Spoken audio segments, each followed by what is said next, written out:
Colossenses capítulo 1, versos 13 a 23.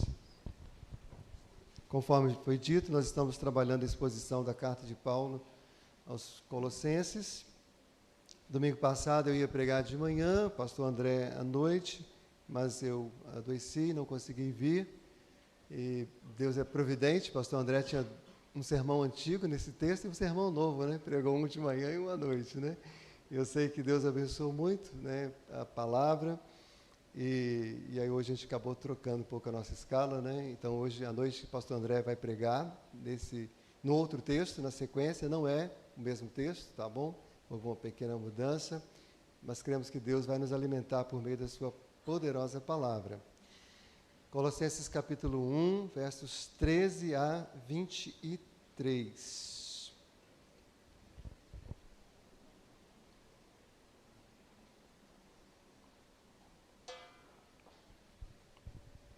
Convido todos, em uma só voz, todos que tiverem a versão atualizada, como a que eu tenho, que leiam em voz alta esse texto. Vamos lá? Ele nos libertou do império das trevas e nos transportou para o reino do Filho do seu amor, no qual temos a redenção, a remissão dos pecados.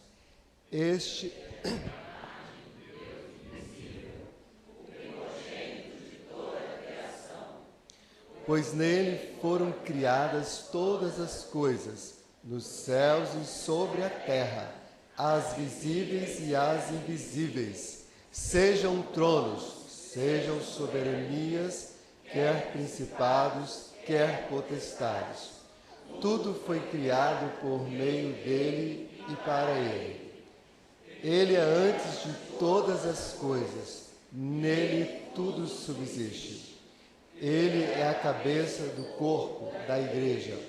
Ele é o princípio, o primogênito de entre os mortos, para em todas as coisas ter a primazia. Porque aprouve a Deus que nele residisse toda a plenitude, e que, havendo feito a paz pelo sangue da sua cruz, por meio dele reconciliasse consigo mesmo todas as coisas, quer sobre a terra, quer nos céus. E a vós outros,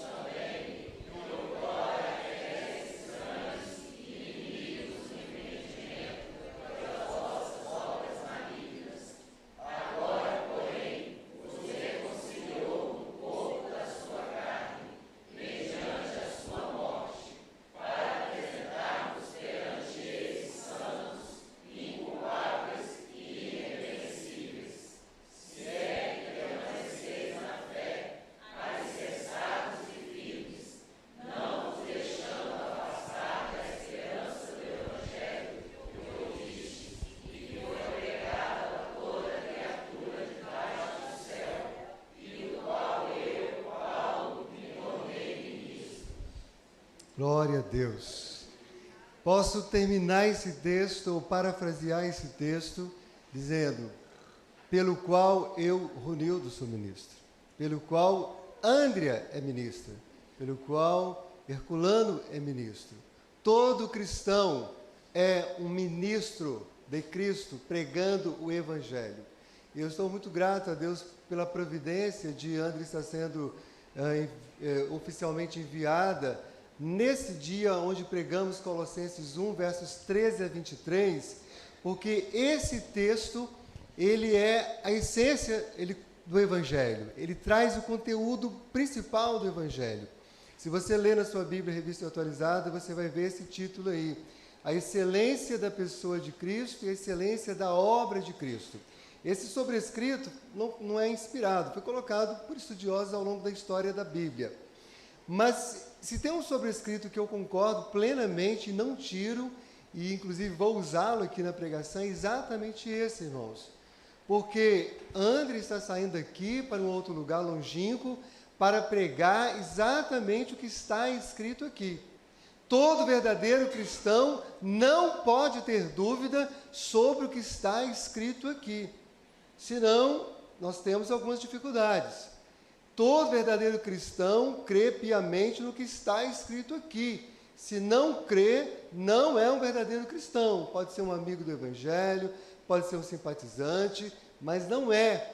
Nós precisamos, irmãos, levar a sério aquilo que Deus leva a sério. Muitas vezes igrejas divergem, pessoas divergem por questões que não são tão importantes. Mas o que nós acabamos de ler é a essência do Evangelho. É o remédio, é a cura, é a salvação para todo pecador. E nós vamos então pensar sobre essa excelência do Evangelho, sobre essa essência do Evangelho, que nesse texto está, vamos colocar assim, organizado em duas partes. Primeiro nós vamos falar sobre a excelência da pessoa de Cristo. Depois vamos compartilhar sobre a excelência da obra de Cristo. Entender quem é Cristo, entender a sua obra e crer nela é o Evangelho.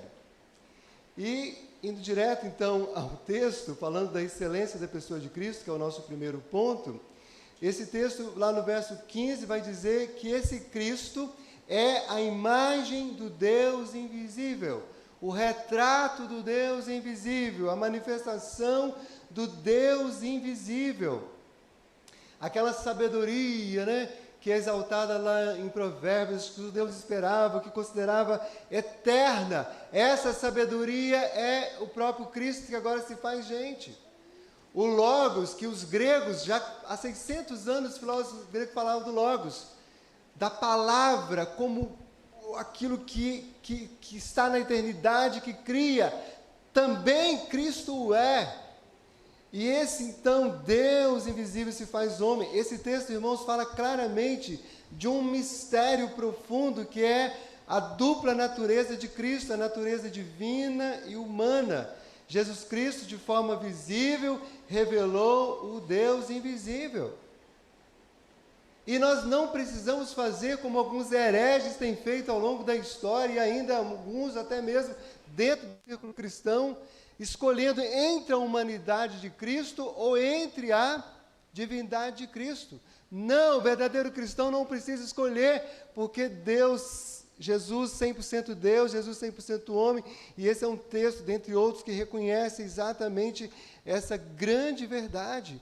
Jesus é a perfeita imagem de Deus, e Jesus é a perfeita imagem do homem. Quem procura Deus fora de Cristo só encontrará ídolos, só encontrará aquilo que o afastará ainda mais de Deus. E quem procura a verdadeira humanidade, como tantos filósofos humanistas e outros mais, procura a verdadeira humanidade fora de Cristo, só encontrará frustração, só encontrará desespero, só encontrará corrupção. Por isso, Paulo escreve aqui, inspirado pelo Espírito de Deus, ajudando aquela igreja, e hoje o Espírito Santo traz de volta. Cristo é exatamente quem ele diz que é, e é que a palavra diz que é. Mas o texto continua falando, ele é o primogênito de toda a criação, e essa expressão também não tem nada a ver com a heresia que continua sendo defendida por muitas seitas ainda nesse planeta, e também, às vezes, querem se colocar como cristãs, que Cristo é a primeira criação de Deus. Não é isso que o texto está dizendo. Essa palavra primogênito, se você olhar todos os usos dela nas Escrituras, você verá que a maior parte dela é um título de honra, para dizer assim, ele é o primeiro, ele é o mais importante, na verdade ele precede a tudo, tudo é honra para ele. E é isso que o texto então está dizendo, ele é o herdeiro, é uma dignidade que é reconhecida na pessoa de Cristo. Isso fica muito claro nos versos 16, porque mostra, não ele como criatura, mas como criador, diz, pois nele foram criadas todas as coisas, nos céus, sobre a terra, as visíveis, as invisíveis, sejam tronos, soberanias, principados, potestades, tudo foi criado por meio dele e para ele. Ele é antes de todas as coisas, nele tudo subsiste. Ou seja, o Cristo bíblico não foi criado, não é criatura como nós, ao contrário, ele é o criador de todos nós e tudo mais. E aqui, nesse texto, ele consegue falar três coisas que Cristo é em relação à criação.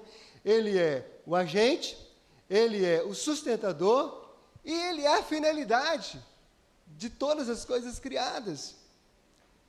O que Paulo afirma aqui é o mesmo que nós encontramos lá em João 1, capítulo 1, a precedência de Cristo, a precedência temporal do Senhor antes de todas as coisas. No princípio era o Verbo estava com Deus, o Verbo era Deus, ele estava no princípio com Deus. Todas as coisas foram feitas por intermédio dele, e sem ele nada do que foi feito se fez. Nesse texto fica também claro a supremacia universal de Cristo. Cristo supremo sobre tudo, sobre toda a criação, o seu domínio. Como já disse, fica claro também o seu sustento. Hebreus fala sobre isso, né? Que Cristo sustenta todas as coisas pela palavra do seu poder. Quando você lê o Salmo 24, que é um salmo belíssimo, lembre-se que está falando de Cristo. Ao Senhor pertence a terra e tudo que nela se contém, o mundo e os que nele habitam. Está falando do Senhor Jesus. Cada um dos 7 bilhões de pessoas no planeta Terra, ou 8, já chegou a isso mais ou menos, pertence ao Senhor, diz a palavra. Esse Deus sustenta tudo, né? E todas as leis que regem, né, a física, que tem a ver com a física, na verdade, que rege o mundo, né, esse mundo organizado que nós temos, tudo isso é criação de Deus, né? É lamentável que cada pessoa que descobre uma lei, uma questão científica relacionada ao universo, relacionada à ciência, à célula, à biologia, se afasta mais de Deus e nega Deus. Não, devia exaltar mais a Deus, porque foi Deus que criou esse DNA, foi Deus que criou essa regra, essa reação, e cada uma das coisas é a expressão da mente do Senhor Jesus. Tudo que existe é dele, inclusive os que não creram, os que não creem e nunca crerão nele. Até esses um dia vão reconhecer, ainda que de forma compulsória, que o Senhor Jesus, ele é o Senhor para a glória de Deus Pai. Mas igreja, cristão, é gente que já reconheceu isso, que reconhece isso, que declara isso, que professa isso, e que adora o Senhor Jesus. Irmãos, não devemos ter nenhuma timidez em adorar ao Senhor Jesus. Às vezes tem crente que parece que quando fala da pessoa de Cristo fica assim. Não tenham, porque Ele é Deus. Ele está sentado no trono ao lado do Pai. Ele governa todas as coisas. Cada milímetro de todo o universo pertence a Ele. É o que a Escritura diz, esse é o Deus que nós servimos.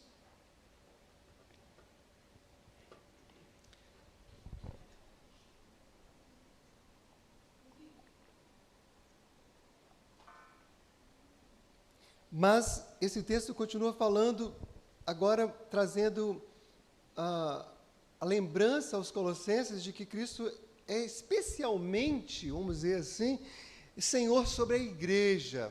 Tudo pertence a Ele. O reino dele engloba tudo. Mas Ele é o cabeça do corpo da igreja, diz o verso 18. Todos os verdadeiros crentes são inseridos na igreja, servem a Cristo na igreja e por meio da igreja. E aqui eu não posso deixar de trazer essa lembrança, porque é a nossa grande batalha nos últimos tempos, de lembrar, irmãos, que é impossível o verdadeiro crente amar a Cristo cabeça e não amar o corpo, a igreja. Amar a sua santa igreja, o seu povo eleito. Uma vez que Cristo é o cabeça da igreja, nós somos membros desse corpo, Ele nos guia, nos alimenta e nos abençoa na igreja. Nós estávamos no discipulado sexta-feira e falando sobre qualidades, né, dos irmãos e tal, e pedi que cada pessoa falasse uma qualidade de alguém que tivesse à sua direita, uma qualidade real, né?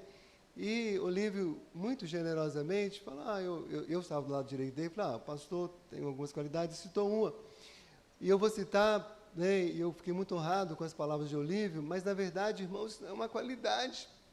Isso é a verdade, isso é a necessidade, isso é o reconhecimento da verdade. Porque o livro falou assim, não, eu gosto do pastor, porque o pastor sabe, reconhece que Cristo é o cabeça da igreja, não tem ciúme do púlpito, ele não se coloca como senhor da igreja e tal. Mas é o que eu tenho que fazer, irmãos. Jesus é o Senhor da igreja. As igrejas se organizam, e é natural que tenha lideranças, isso não é errado. Deus ordenou que tenhamos organização, autoridades para conduzir o rebanho aqui na terra, mas qualquer membro de igreja, qualquer presbítero, diácono, líder de denominação, pastor, que colocasse como cabeça da igreja, ele está ofendendo a Cristo. está esquecendo quem é realmente Cristo e quem é Ele. Nós somos membros desse corpo, um corpo só tem uma cabeça, e esse é Jesus. Uma vez que Cristo é a cabeça da igreja, nós somos membros desse corpo. Não existem verdadeiros crentes fora da igreja de Cristo. Grave isso. Não existem verdadeiros crentes fora da igreja de Cristo. Se você é verdadeiro crente, precisa estar servindo ao Senhor em uma comunidade. Não estou falando de modelo, de dia, de horário, isso pode variar muito, mas precisa de ter uma igreja para chamar de sua, onde você faz parte, onde você serve com alegria, onde você é pastoreado, presta conta da sua vida.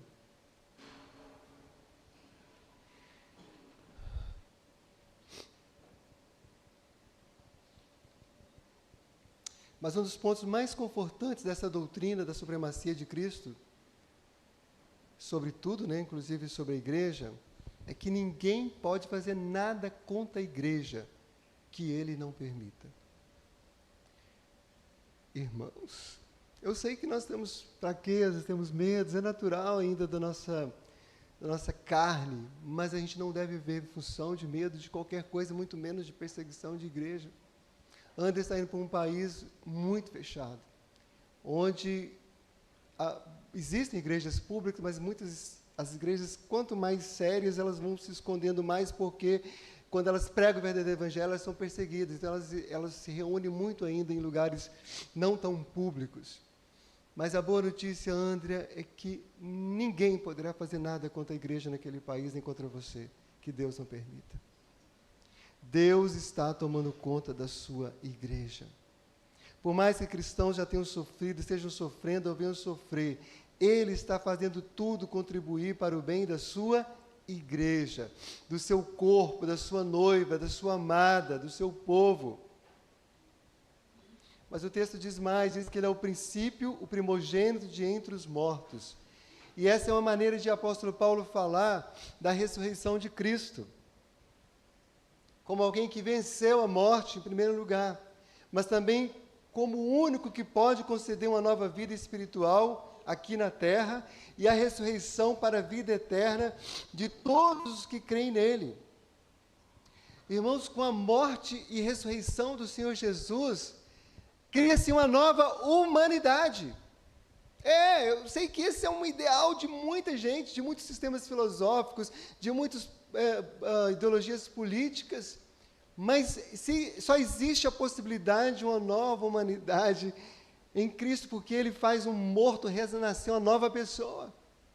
Como você conhece, você sabe quem você foi, sabe que você não é a mesma pessoa depois de Cristo na sua vida, porque a ressurreição de Cristo faz isso, uma humanidade redimida, criando assim um povo exclusivamente seu, zeloso e de boas obras.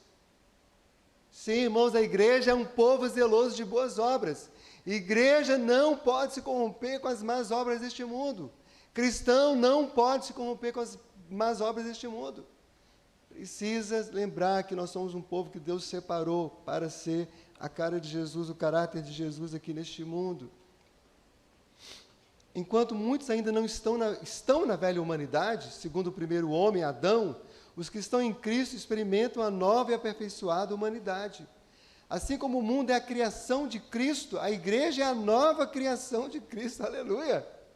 Então, alegre-se em fazer parte da igreja, dessa nova criação, deste novo povo. Deleite-se no Senhor e agradeça a Ele por isso. Tudo isso para que em todas as coisas Ele tenha a primazia, a preeminência.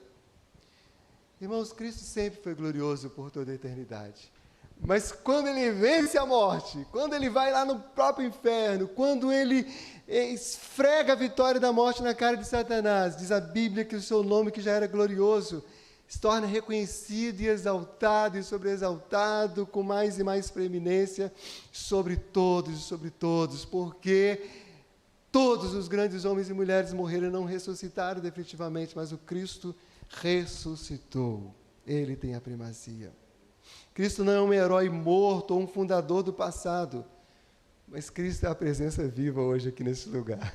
Está na sua casa, na sua mesa, lá onde André vai, em todo lugar, e assim a gente vai respirando o Senhor e vivendo no poder dEle e na graça dEle. porque aprouve a Deus que nele residisse toda a plenitude, toda a totalidade da vontade de Deus, do propósito de Deus, da autorrevelação de Deus está em Cristo. Tudo que você precisa de conhecer de Deus está em Cristo. Poderíamos falar tanto mais sobre isso, mas o tempo não permite, então precisamos avançar. E queria rapidamente ainda falar sobre a excelência da obra de Cristo, que é o que começa no verso 13. Ele nos libertou do império das trevas, Ele nos resgatou. Assim como tirou o povo de Israel do Egito, assim como tirou o povo de Israel da Babilônia, o Senhor vai resgatando cada pessoa e trazendo para a sua presença. Isso Ele continua fazendo todos os dias, e haverá de fazer isso também por meio de André, quando ela pregar o Evangelho ali naquele lugar. Irmãos, a velha humanidade continua cega e dominada pelas trevas. É o que a gente vê todo dia aí. Somente Cristo, a verdadeira luz que alumia o homem, pode dissipar tamanha escuridão. As trevas são vencidas pela luz do verdadeiro Evangelho. É por isso que toda igreja bíblica precisa sempre estar se realinhando, né? Eu sempre uso essa ilustração porque é bem conhecida. Você, de vez em quando, tem que alinhar o seu carro, senão ele vai para a direita, vai para a esquerda, vai cair no abismo. Então, onde é que a gente alinha a igreja? Pelo Evangelho. E todos nós corremos risco, às vezes, de vir mais para cá, mais para lá, com as nossas ideias, mas aí é onde é o prumo, é o Evangelho, porque é esse Evangelho que tem luz, que liberta, que salva as pessoas. Não são os costumes de uma igreja, não são o arcabouço doutrinário, né, com todas as argumentações filosóficas e históricas. Não são, irmãos. É o Evangelho puro de Jesus, que até mesmo um indouto, um analfabeto pode ouvir e compreender e ser salvo por ele. O império é vencido pelo verdadeiro reino, o reino de Cristo, e é para esse reino que Cristo leva cada um dos seus. Diz assim, Ele nos trasladou, Ele nos transportou para o reino do Filho do seu amor. Aquela ideia de trasladar, pegar, só que não foi um transporte, um traslado geográfico, né, de um lugar para outro, como nossa irmã vai fazer, sair de um país e ir para outro. É um traslado espiritual. E aqui ele fala das trevas para a luz, da escravidão para a liberdade, da condenação para o perdão e do poder de Satanás para o poder de Deus. Que coisa maravilhosa! Se você já é discípulo de Jesus, você já foi resgatado das trevas para a luz, da escravidão para a liberdade, da condenação para o perdão e do poder de Satanás para o poder de Deus. Não temos que ter medo de Satanás, de nada, porque nós já estamos no reino, e o reino de Cristo é um reino onde Ele guarda as nossas vidas, onde Ele nos protege, sim. Sim, estamos sujeitos a N reveses, mas Ele promete estar conosco e nos protege, porque a proteção de Deus não tem nada a ver com ganhar a nossa vida, ou até mesmo preservar essa vida terrena, mas tem a ver com estar durante toda a nossa vida na sua presença, usufruindo da sua paz, da sua salvação, da sua alegria. E ele chama esse reino, né, o reino do Filho do seu amor, porque Jesus é o Filho amado, aquele que foi, né, estava ali no dia do batismo, e o Pai falou, esse é meu Filho amado. É assim com Cristo, como Cristo é amado pelo Pai, Ele também nos ama. Que maravilha fazer parte de um reino de amor, onde nós somos amados. É o único Senhor que é capaz de amar perfeitamente, é Jesus. Todos os senhores deste mundo, em algum momento, com seu senhorio, vai prejudicar, mas o Senhor, Ele tem essa capacidade de nos governar e nos amar na mesma intensidade, no qual temos a redenção, a remissão dos pecados. Irmãos, a redenção cristã aqui é clara, tem a ver com o perdão dos pecados. Não tem a ver com redenção financeira, embora você possa prosperar, e Deus já pensou, espero que prospere.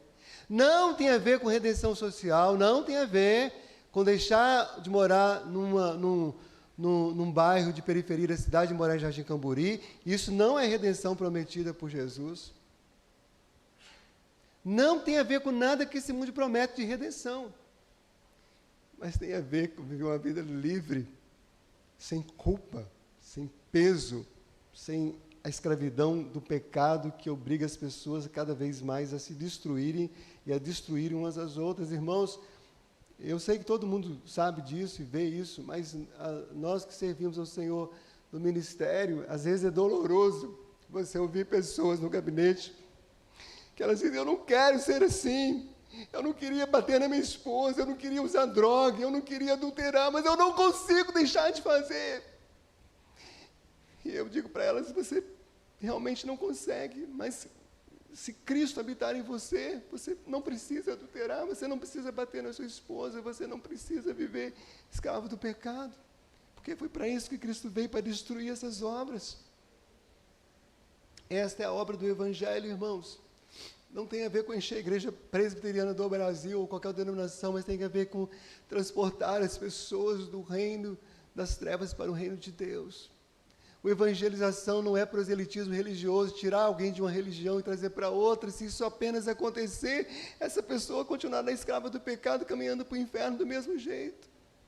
Mas quando a pessoa é transportada do império das trevas para o reino de Jesus, isso faz toda a diferença por toda a eternidade na vida dessa pessoa.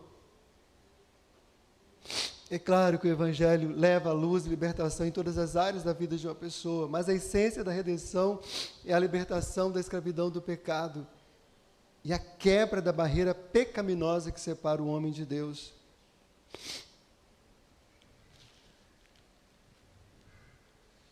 E a forma e o resultado da obra redentora de Cristo são apresentados agora no ponto alto deste hino. Com licença.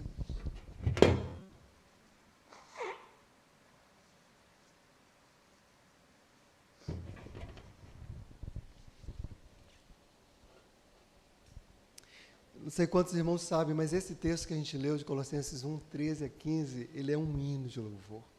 Ele é um cântico de adoração que foi cantado pela igreja. E no alto deste hino, clímax deste hino, ele fala dessa obra maravilhosa, qual o resultado da pessoa e da obra de Cristo em nós. Ele diz assim: porque ele, havendo feito a paz pelo sangue da sua cruz, por meio dele reconciliar-se consigo mesmo todas as coisas, quer sobre a terra, quer nos céus. Irmãos, a cruz é o meio da reconciliação, porque é a prova final do amor de Deus. Se a cruz não desperta o amor e a admiração no coração do homem, nada poderá fazê-lo. Mas a cruz não era de mármore bonito e granito como essa. Era uma cruz de madeira, também pesada, espinhenta, que machucava e que o Senhor Jesus carregou. O perdão dos pecados por meio do sacrifício de Cristo na cruz não era um fim em si mesmo, mas era um meio para trazer paz ao relacionamento com Deus. Com a justiça divina satisfeita em Cristo, foi possível paz entre Deus e a humanidade, também chamada de uma paz cósmica, no sentido de que Deus demonstra sua graça comum e sua bondade e sua longanimidade, retardando o seu juízo, e não tratando todos os pecadores o tempo inteiro segundo as suas iniquidades, conforme reconheceu Jeremias. As misericórdias do Senhor são a causa de não sermos consumidos. Irmãos, Deus tem preservado deste mundo e tem cuidado mesmo das pessoas mais terríveis, porque Cristo também, em alguma medida, estabeleceu paz entre o próprio Deus e a criação. Assim como a queda, o pecado, estremeceu a relação da humanidade com Deus, do mundo com Deus, Cristo apazigua essa relação, até mesmo em relação a muitos que ainda não conhecem o Senhor, mas estão debaixo da sua misericórdia em tantos sentidos. Porém, essa reconciliação pessoal, ela não é automática. Para experimentá-la no sentido da salvação eterna e perdão dos pecados individuais, cada ser humano precisa realmente crer e reconhecer e se arrepender. É essa aplicação da redenção na vida dos colossenses que Paulo fala aqui em seguida. Olha o que ele diz no verso 21. E a vós outros, que também outrora éreis estranhos e inimigos no entendimento pelas vossas obras malignas. Cada crente da igreja de Colossos tinha sido inimigo de Deus. Cada um dos que estão aqui sentados também já foi um inimigo de Deus. até que foi reconciliado em Cristo Jesus.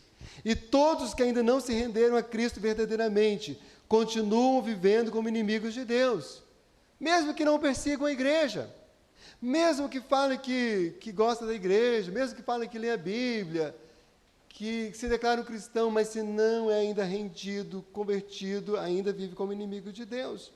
Aliás, irmãos, é um fato que em muitas igrejas tem muita gente ainda vivendo como inimigo de Deus. Então, a redenção, a salvação são vistos em termos relacionais. Primeiro, restaurando o relacionamento com Deus, depois também uns com os outros.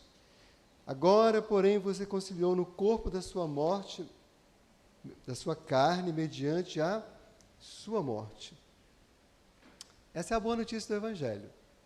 A morte expiatória de Cristo é capaz de reconciliar qualquer pessoa que crê em Cristo para sempre com o Senhor. E isso Cristo fez espontaneamente, se entregando por mim e por você. Tudo por amor. E ele coloca um objetivo, está aqui, para apresentar-vos perante ele santos, inculpáveis e irrepreensíveis. A gente vem aqui para o culto, né? Graças a Deus, essa aqui não é uma igreja onde as pessoas se preocupam em vir perequetadas, né? Com as melhores roupas. Não acho, né? Acho que a maioria aqui se veste muito simples. Tem algumas exceções aí que Jesus vai trabalhar na vida deles ainda. Mas a maioria é bem tranquilo, né? Mas, de uma maneira geral, quando a gente vem para um lugar público, a gente coloca uma roupa adequada, né? Uma roupa decente. Eu quero apresentar. Igual as crianças vieram aqui. Você viu alguma criança aqui mal vestida? Não, os pais procuraram apresentar as crianças, vão apresentar Dia dos Pais, homenagem aos pais. Vou apresentar as crianças limpas, cabelo penteado, bonitinho, né?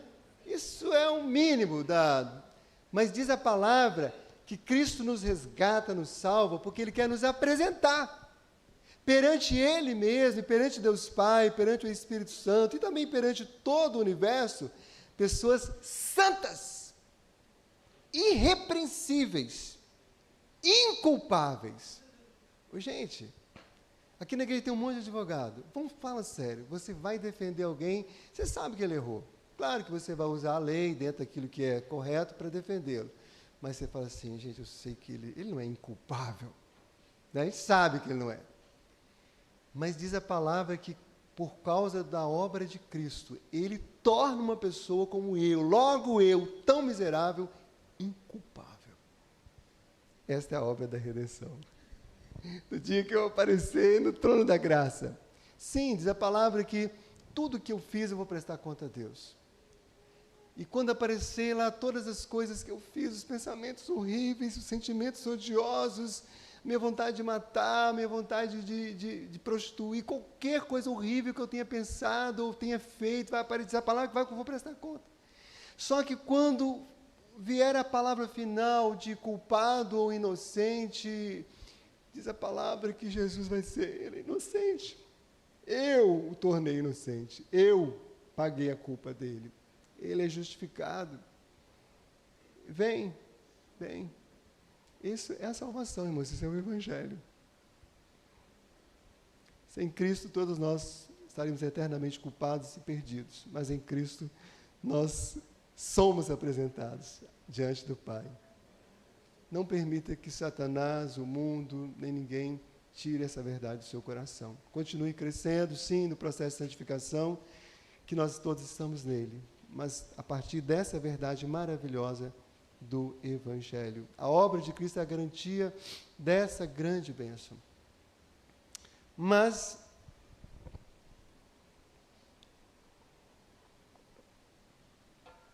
isso quer dizer, então, que eu posso ficar, então, agora para sempre à volta de Jesus, salvo, sentado, satisfeito, e não tenho nenhuma participação no reino e na própria obra que Deus está fazendo em mim? Não, não é verdade, eu tenho. Olha o que ele diz no verso 23. Se é que permaneceis na fé, alicerçados e firmes, ou seja, eu preciso sim usar os meios de graça e permanecer na fé, usufruindo de tudo aquilo que Ele já me deu gratuitamente, eu não preciso pagar por nada. Mas se eu não acesso aquilo que Deus já me deu, se eu não me relaciono com Cristo, eu fico fraco.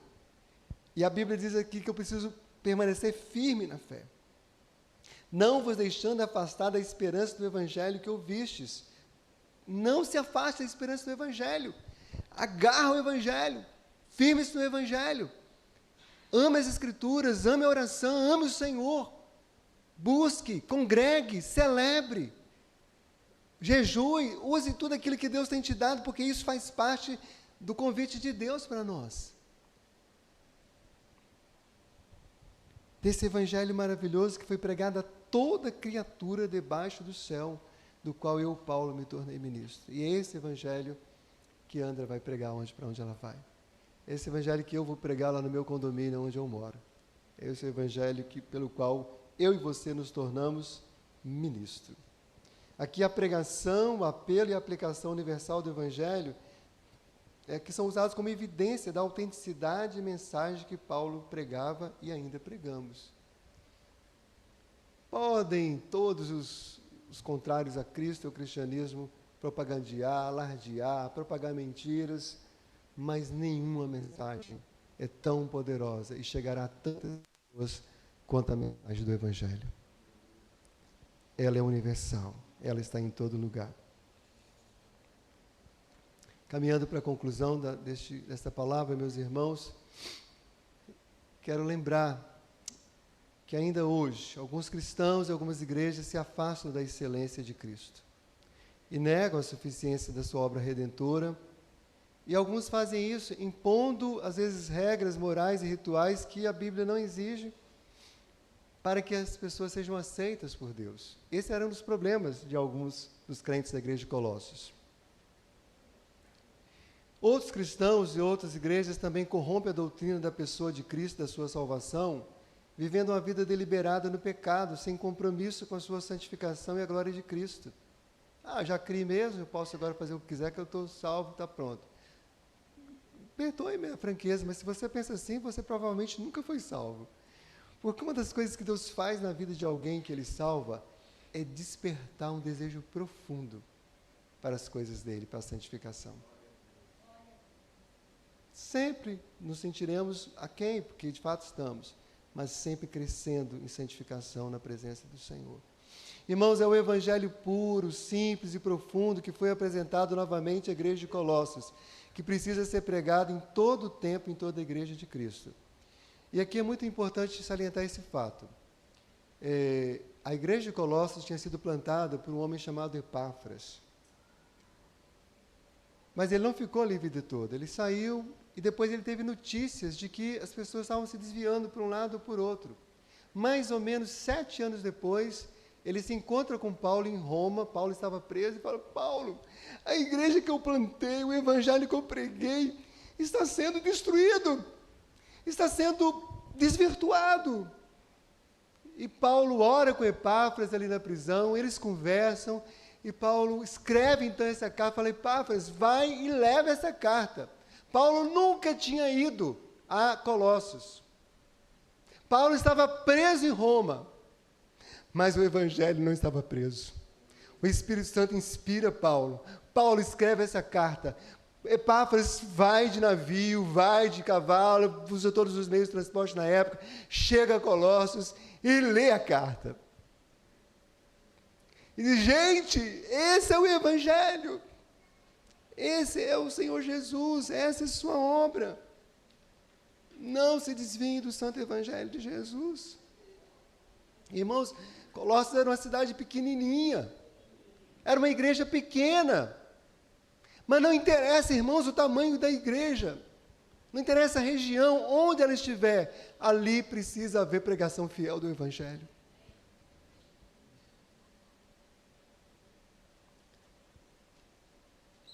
A igreja não precisava depender de manifestação de anjos, de sacrifícios físicos, ela só precisava de Cristo. Cristo tem a primazia em tudo, seja no governo universal, seja no governo da sua igreja. Irmãos, não deem créditos aos falsos senhores deste mundo, aos falsos cristos pregados em tantos lugares. Nós somos chamados a crer em Cristo, como está revelado nas Escrituras. Foi o próprio Cristo que declarou: quem crê em mim, como diz a Escritura, do seu interior fluirão rios de água viva. Se você não crê no Cristo que não é o da Escritura, jamais fluirá rios de água viva do seu coração.